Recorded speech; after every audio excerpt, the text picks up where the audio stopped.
नमस्कार, स्वागत है आपका हमारे YouTube podcast channel echoes from the dark में। आज की कहानी हमें लिखी है अर्जुन बंसल जी ने चंडीगढ़ से। कहानी पसंद आए तो लाइक जरूर करें। अगर ऐसी सच्ची घटनाएं सुनने में आप इंटरेस्टेड हैं, तो हमारा चैनल सब्सक्राइब करना न भूलें। नमस्कार और स्वागत है आपका हमारे आज के शो में। आज तारीख है शनिवार 13 दिसंबर 2025। नमस्कार। आज हमारे पास चंडीगढ़ से अर्जुन बंसल का भेजा हुआ एक पत्र है। ये उनके एक रोड ट्रिप के बारे में है। एक ऐसी ट्रिप जो 4 दोस्तों के साथ मौज मस्ती से शुरू हुई, पर बहुत जल्द एक ऐसे अजीब और अनसुलझे रहस्य में बदल गई जिसने उन पर एक गहरी छाप छोड़ी। अच्छा। तो आज हमारी कोशिश यही समझने की होगी कि कैसे एक खूबसूरत सफर में डर और अनिश्चितता इस तरह घुल मिल जाती है। हम इस पत्र के हर पहलू पर गौर करेंगे, किरदारों की साइकोलॉजी से लेकर पहाड़ों की लोक कथाओं तक। बिल्कुल, और ये एक बहुत इंटरेस्टिंग टॉपिक है। इस तरह के अनुभव अक्सर उन जगहों से जुड़े होते हैं जिनका अपना एक इतिहास होता है, अपनी एक एनर्जी होती है। सही। खासकर पहाड़ों जैसी जगहों पर, जहाँ माहौल, अकेलापन और कभी-कभी आंखों का धोखा, ये सब मिलकर इंसान के परसेप्शन को बहुत गहरे तरीके से अफेक्ट कर सकते हैं। तो चलिए फिर सीधे उस सफर पे ही चलते हैं। हाँ। पत्र के मुताबिक ये बात है अप्रैल 2015 की। 4 दोस्त अर्जुन, रोहित, कुणाल और वरुण चंडीगढ़ से किन्नौर के लिए अपनी एक लंबे समय से प्लान की हुई रोड ट्रिप पर निकलते हैं। टिपिकल दोस्तों वाली ट्रिप। बिल्कुल। गाड़ी में जोरों से म्यूजिक बज रहा है, मजाक चल रहा है, माहौल में एक अलग ही एनर्जी और एक्साइटमेंट है, जैसा कि होता ही है ऐसी ट्रिप्स पर। हाँ। दोपहर करीब 1 बजे वे शिमला से थोड़ा आगे एक ढाबे पर चाय नाश्ते के लिए रुकते हैं। सब थोड़ा सुस्ता रहे हैं। नॉर्मल, बिल्कुल नॉर्मल। तभी रोहित सिगरेट पीने के लिए ढाबे के पीछे पेड़ों के एक छोटे से झुंड की तरफ चला जाता है। एक बिल्कुल साधारण सा पल, जिस पर किसी ने कोई खास ध्यान नहीं दिया। और यहीं पर साइकोलॉजी का एंगल बहुत दिलचस्प हो जाता है। कैसे? जब हम एक खुशगवार पॉजिटिव माहौल में होते हैं तो हमारा दिमाग भी उसी फ्रीक्वेंसी पे होता है। हम अच्छे पलों को एंजॉय करने पर फोकस कर रहे होते हैं। सही बात है। ऐसे में अगर कोई छोटी मोटी अजीब घटना हो भी जाए तो हमारा दिमाग उसे फिल्टर आउट कर देता है, उसे नजरअंदाज कर देता है, क्योंकि वो उस मोमेंट के मूड से मेल नहीं खाती। हाँ बिल्कुल। रोहित कोई 10 मिनट बाद वापस आता है, पर उसके चेहरे पर वो मजाक वाला भाव नहीं है। अर्जुन ने पत्र में लिखा है, वो लौटा तो कुछ बेचैन सा दिख रहा था। अनसेटल्ड। हाँ, अनसेटल्ड। उसने आकर नॉनचलेंटली कहा, यार जंगल में एक बूढ़ी औरत खड़ी थी, मैंने पलक झपकाकर दोबारा देखा तो वो गायब हो गई। अब जैसा आपने कहा, दोस्तों का रिएक्शन वही था। कुणाल और वरुण हंस पड़े। किसी ने कहा पहाड़ों की हवा लग गई तुझे, तो किसी ने कहा तेरा वहम होगा, परछाई होगी कोई। A very natural reaction. उन्होंने इस बात को मजाक में उड़ा दिया, लेकिन एक बात थी, रोहित हंसा नहीं। हाँ बिल्कुल, वो हंसा नहीं। उसका चेहरा थोड़ा पीला पड़ गया था और वो अपने सिर को मसलने लगा। उसने कहा कि उसे अचानक तेज सिरदर्द शुरू हो गया है और उसे ठंड भी लग रही थी, जबकि बाहर अच्छी खासी धूप खिली हुई थी। तो ये सिर्फ कुछ देखना नहीं था, ये महसूस करना भी था। सही कहा। अब सवाल ये उठता है कि सिर्फ एक वहम से किसी को इतनी ठंड और सिरदर्द कैसे हो सकता है? हो सकता है। मनोवैज्ञानिक में इसे साइकोसोमैटिक रिस्पॉन्स कहते हैं। अच्छा। इसका मतलब है कि जब हमारा दिमाग किसी गहरे डर या सदमे को महसूस करता है तो वो शरीर को रियल फिजिकल सिग्नल्स भेजता है। ओह। रोहित के लिए उस औरत को देखकर गायब होते देखना शायद एक झटके जैसा था, एक सबकॉन्शियस थ्रेट जैसा।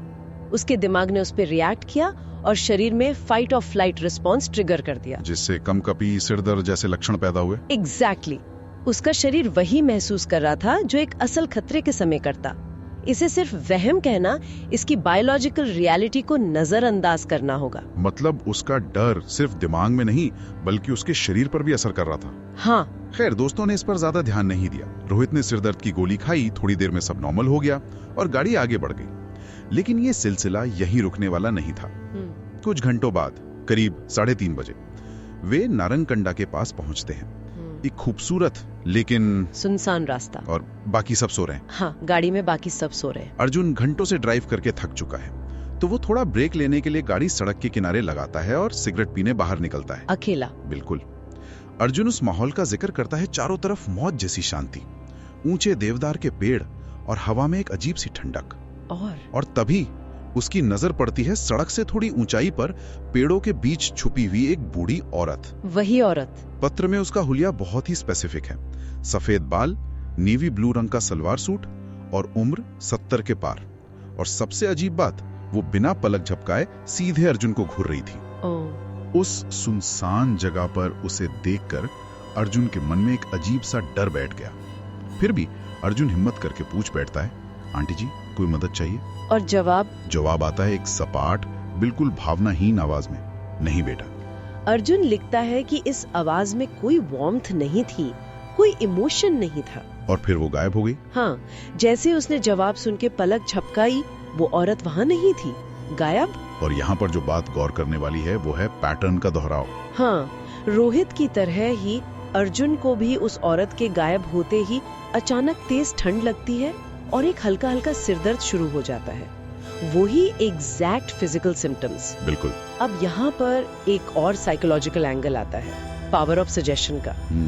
क्या ऐसा हो सकता है कि रोहित की कहानी अर्जुन के सबकॉन्शियस माइंड में बैठ गई थी?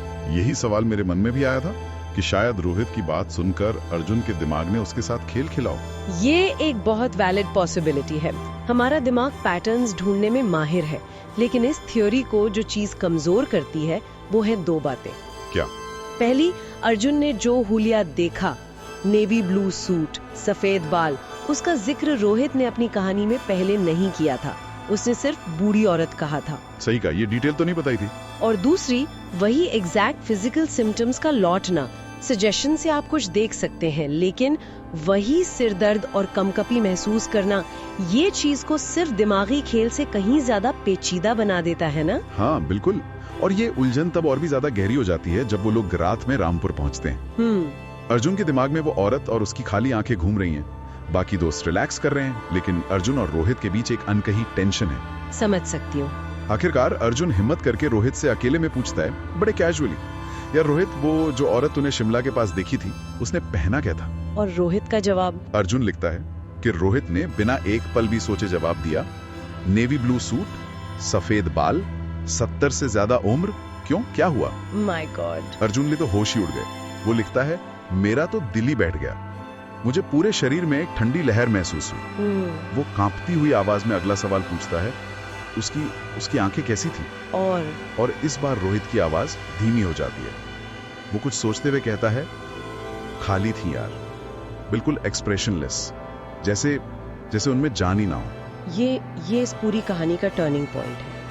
ये वो पल है जब डर असल में अपनी पकड़ बनाता है। बिल्कुल। यहाँ तक कि दोनों अपने अपने अनुभवों को वहम मान सकते थे, लेकिन जब दो लोगों का अनुभव जो 70 किलोमीटर और कुछ घंटों की दूरी पे हुआ हो, वो सिर्फ मिलता जुलता नहीं, बल्कि डिटेल टू डिटेल हूबहू एक जैसा निकलता है, तो वहम की थ्योरी खारिज हो जाती है। अब डर उस औरत का नहीं है।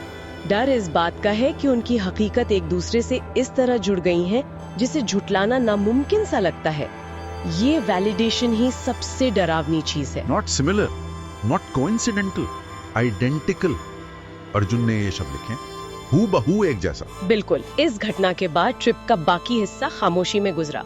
अर्जुन और रोहित ने इस बारे में फिर कभी बात नहीं की, लेकिन एक अनकहा सच उनके बीच था। उन्हें लग रहा था कि किसी चीज ने उनका रास्ता काटा है, एक नहीं बल्कि 2 बार। हाँ, लेकिन कहानी का सबसे चिलिंग हिस्सा तो ट्रिप खत्म होने के बाद आता है। ओह, अभी और भी है? हाँ, चंडीगढ़ लौटने के करीब 1 हफ्ते बाद रोहित अपने ऑफिस में अपने एक हिमाचली कोवर्कर को मजाक में ये पूरा वाकया बताता है। अच्छा। अर्जुन के पत्र के मुताबिक जैसे जैसे रोहित कहानी सुना रहा था, उसके हिमाचली दोस्त के चेहरे का रंग उड़ता जा रहा था। जब रोहित ने कहानी खत्म की तो उसके दोस्त ने गहरी सांस ली और जो बताया उसने इस पूरे रहस्य को एक कॉन्टेक्स्ट दे दिया। बिल्कुल। उसने कहा, भाई तुम लोग जिस रास्ते से गए थे, उन पहाड़ियों में एक बूढ़ी विधवा रहती थी, हमेशा नेवी ब्लू सूट ही पहनती थी।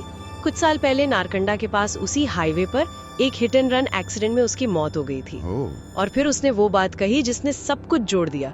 उसने कहा, वहाँ के लोकल लोग कहते हैं कि उसकी आत्मा वहीं भटकती है। वो अक्सर अकेले सफर कर रहे यात्रियों को दिखाई देती है, कभी शिमला के पास, कभी और ऊपर। हाँ, और कहते हैं जो भी उसे देखता है उसे अचानक बहुत ठंड लगती है और सिर में तेज दर्द होता है। तो ये लोक कथा इस पूरे अनुभव को एक भयानक वैलिडेशन दे देती है। मतलब ये सिर्फ उनके साथ नहीं हुआ था। नहीं, देखिए, ये लोक कथाएं सिर्फ डराने के लिए नहीं होती, ये एक तरह से उस जगह के इतिहास, उसके हादसों और उसके दुख को जिंदा रखती हैं। एक तरह की कलेक्टिव वार्निंग। हाँ बिल्कुल, कि इन सड़कों पर ध्यान से चलो, ये खतरनाक मोड़ हैं, यहाँ पहले भी हादसे हुए हैं। एक तरह से ये उस जगह की साइकिक रेजिड्यू या सामूहिक यादाश्त होती है। तो आप कह रही है कि जो अर्जुन और रोहित ने महसूस किया वो उस जगह की मेमोरी का हिस्सा था। एक तरह से हाँ। जब अर्जुन और रोहित का पर्सनल एक्सपीरियंस इस लोक कथा से हूबहू मिल गया तो वो अनजाने में उस जगह की ओरल हिस्ट्री का हिस्सा बन गए। जो अब तक एक पर्सनल अनएक्सप्लेनेबल गोस्ट स्टोरी थी, वो अचानक उस जगह की फोकलोर का एक और सबूत बन गई।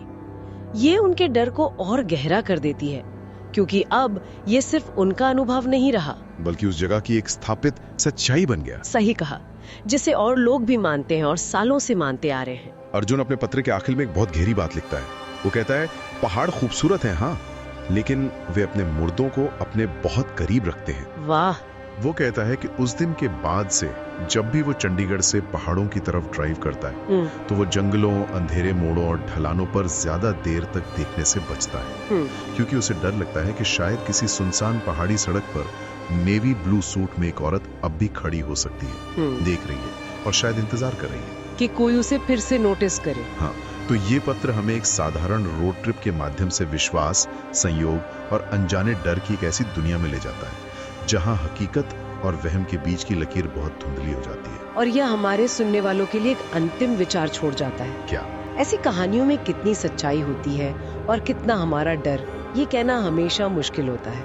पर शायद कुछ जगहों की अपनी यादें होती हैं जो समय समय पर खुद को दोहराती हैं। सोचने वाली बात यह है कि क्या वो औरत वाकई वहाँ थी या फिर पहाड़ का माहौल, सफर की थकान और एक पुरानी कहानी ने मिलकर उन दोस्तों के दिमाग में उसे जिंदा कर दी। और सबसे बड़ा सवाल ये है कि क्या इन दोनों संभावनाओं में वाकई कोई फर्क है? अगर आपका शरीर और आपका दिमाग उसे सच मान रहा है तो क्या वो आपके लिए आपकी हकीकत नहीं बन जाती? ये कहानी सुनने के लिए बहुत बहुत धन्यवाद। अगर आप भी हमारे साथ अपना एक्सपीरियंस शेयर करना चाहते हैं तो लिख दीजिए हमें अपनी कहानी। हमारा ईमेल आईडी है ecosfromthedark.official@gmail.com।